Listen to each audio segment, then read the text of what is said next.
My name is Jeff Hickman. I'm the Director of Public Affairs for the State of Hawaii Department of Defense. And welcome to our podcast, Na Koa Exchange, Boots, Wings, and More. In our series of podcasts, we had a series with our Cecil. We've covered different special events and projects that were coming up. Today is kind of self-serving. We're being a little selfish. We're going to do two podcasts, and this is the first of the two that's going to talk about something public affairs-y. And so I have with me today Rachel. Rachel, can you do me a favor? Can you introduce yourself, your position, and who your favorite boss is? Of course. So my name is Rachel Blair. I am a public affairs specialist. I work for the Hawaii Army National Guard, and I'm in the public affairs office. In case you're wondering who my boss is, it's that gentleman sitting over there. Excellent. Yes. So Rachel is my deputy, and she's been working a lot with the Army Guard. She'll be working a little bit more with the Air Guard. She does a whole bunch of special projects for the Public Affairs Office for the state of Hawaii DoD as a whole, concentrating more on the Air and Army National Guard. Rachel, when we bring people on, we have them tell our Guard story, units they've been in, deployments, positions they've held. Can you tell us your civilian story, how you got here? Sure. So like you mentioned, I don't have prior experience with military service. However, I've been around a lot of the bases. I had a good chunk of my experience with the Battleship Missouri. So I was the event manager there for a few years. I did a lot of the military ceremonies, including a couple signature events. One of the things the Battleship Missouri is known for is it's the spot where World War II officially ended. So during my tenure there was the 75th anniversary of that event. And I got to start working with a lot of the different PAOs and different commands and units, specifically Indo-PACOM I spent a lot of time with, and I was very impressed by their public affairs people. And I realized that might be an interesting career field. So I went back to university to get my master's degree, and as I was finishing up that program, I started putting out my application to different positions on island, and I happened to apply for the Hawaii Army National Guard, and here I am. Your experience with the Battleship Missouri really did stand out in your resume, and we appreciated that level of, I guess, coordination with the military as part of experience. So that really helps. So thank you again for coming. Thanks for taking the job and being the deputy. You're doing a great job so far. So let's get started. One of Rachel's projects is the history of our department, but she's doing a lot with the Army and Air National Guard as well. I guess the first question is what's the benefit of saving and sharing the department's history?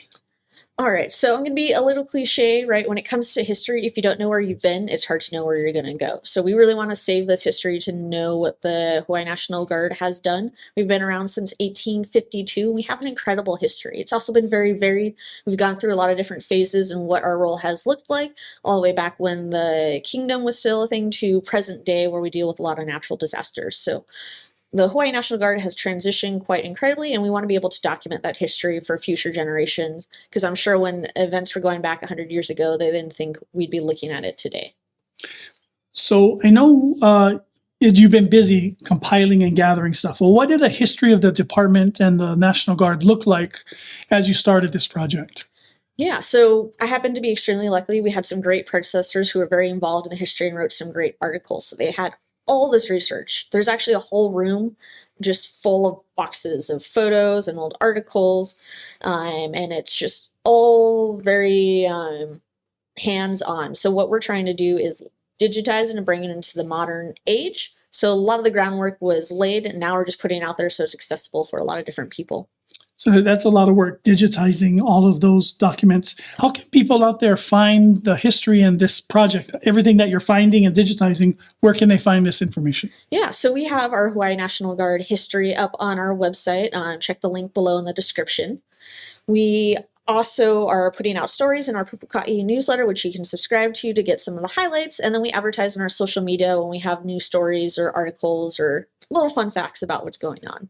So you mentioned a couple of them, but what are some of the documents and places that you've been able to gather that information and then put it into categories that you put onto the website? Yeah, so since we have so much history, we're trying to be strategic about how we're uploading it. So what we've started for the process is we're going through our annual reports, which are documents that start back in about 1907, and we've published almost every year or biannually. And it gives a really good snapshot of what was going on in the Guard at the time and what even the overall department looked like as it's transitioned, as we've added departments have moved out, all the different things that have gone on. Next, we've gone to our Pupuka'i newsletter, which is actually still active. It's been running for over 50 years. So this version dates back to the 70s and it has a lot of great stories and articles about what everyday life was like. Now we're in the process of starting to digitize our Hawaii Guardsman, which is very similar to the Pupuka'i, except it ran from the 50s to the 70s. So as we upload all these different articles, we're taking the photos, we're captioning them, and we are putting it up by category, and we're expanding our timeline. So it's always being updated and added to. So you mentioned the categories. So what are some of the categories or groups that you've broken these documents that you pulled from annual reports and from the two different newsletters? Yeah, so we've broken it up on the timeline by decade. So if you're interested in, say, what we're doing in the 50s or the 70s or even what we were doing back in the 20s, we have it all broken up by that. And you can go and read a little sentence or two. And if we happen to have more material, you can actually click on a link and it expands out and we'll have all the material related to that particular event in there. Additionally, since there's multiple divisions within the State Department, we're not only focusing on the Hawaii Army National Guard, we're focusing on the Hawaii Air National Guard, we're focusing on our Emergency Management Agency, we're focusing on our Office of Veteran Services, and we're focusing additionally on our CivMil. And so we're giving everybody coverage. It's just coming and going in different pieces as we have a lot of work to go through. I remember seeing lists of commanders, lists of sergeant majors, units and deployments. And so it was a real simple list and you've really taken it to a whole new level. Can units or individuals send you documents or pictures that can be used in our history?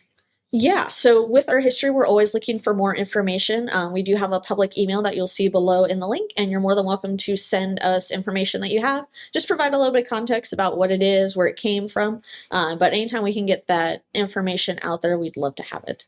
We recently had a phone call from a relative of a former tag, and this is a tag from I think it was from the 50s and 60s, and let us know some information. So we're able to update it real time on the tag pages and in the tag sections. I was able to use it in a speech. So if you do have any content you want to share with us, please do see the email and the website below to get us that information.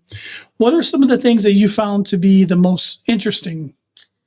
Well, I guess just learning the variety of the history, and we've had a couple different units do interesting missions over the years. So the Nike Hercules mission I found rather fascinating. So we were actually responsible for defense of the island at one point, and it was this massive program that employed quite a few of our guardsmen. But we had to set up all these old school missiles and maintain them and keep ready and be prepared for the worst case scenario. They were at the beach. Yes. The missiles were at the beach in case the Russians attacked. What was something you found to be crazy or a little bit like, wow, I never would have guessed that? Well, we've actually been activated for multiple wars, and one of the interesting stories that doesn't get a lot of attention took place during World War II. We were called into service and we had some guys training on Oahu and they were taking a boat back to Big Island. However, there was a Japanese submarine in the water and it actually shot down the boat. And we had a couple survivors. Unfortunately, there's a lot of individuals that passed away. However, due to the wartime sensitivity, no one talked about the incident until after the war. And even after that, it didn't get a lot of coverage or recognition because everybody focuses on December 7th in Pearl Harbor. Yeah, that was because that was so interesting. We got to interview somebody who is doing a memorial for that for the first of the 299th Cavalry on the Big Island. So that's another podcast. There'll be a link to that also below in the comments. What are some of the challenges that you've had gathering and sharing this history? Yeah, so there's been a couple challenges with all the history. It's a little bit tedious work, so like we've had some interns come through to help with that. But additionally, when you're looking at different time periods and writing styles, what might be normal or socially acceptable or common convention of that time changes over the years. So acronyms that might have been used back then aren't used now. So you're trying to figure out what do they mean. And then you're also looking at people with different perspectives. The Hawaii National Guard is very diverse and has gone through different phases of guardsmen and them telling their stories. So there's a lot of perspective going on and a lot of personal stories. So trying to encompass all of that in the proper context has been a challenge. Yeah, you have to read from their perspective during that decade or period in American history, which was sometimes not the prettiest. And they're the ones who got the most information written down. Thank you for sharing all of that. Thank you for definitely doing an excellent job on taking the content, the documents, the already made lists from our experts and making it in a way that's digestible online.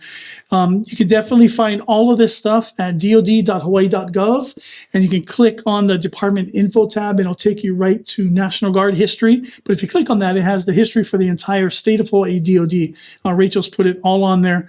And there's emails on there that an email on there where you can send us documents as well.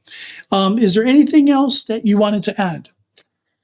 I just want to throw out there that if you guys do have any information, you have any suggestions or comments, or you have a little tidbit that we may not know about, please share. There is so much information out there to go through and digest, and we're always looking for more guidance and feedback. And we really want to be able to tell your National Guard story, because all the individuals that make up the Guard is really what makes it incredible. Thank you. Very well said. Thank you again for being here today. Again, I'm Jeff Hickman. This is Rachel Blair from the Public Affairs Office. Thank you for joining us on the NACOA Exchange. See you next time.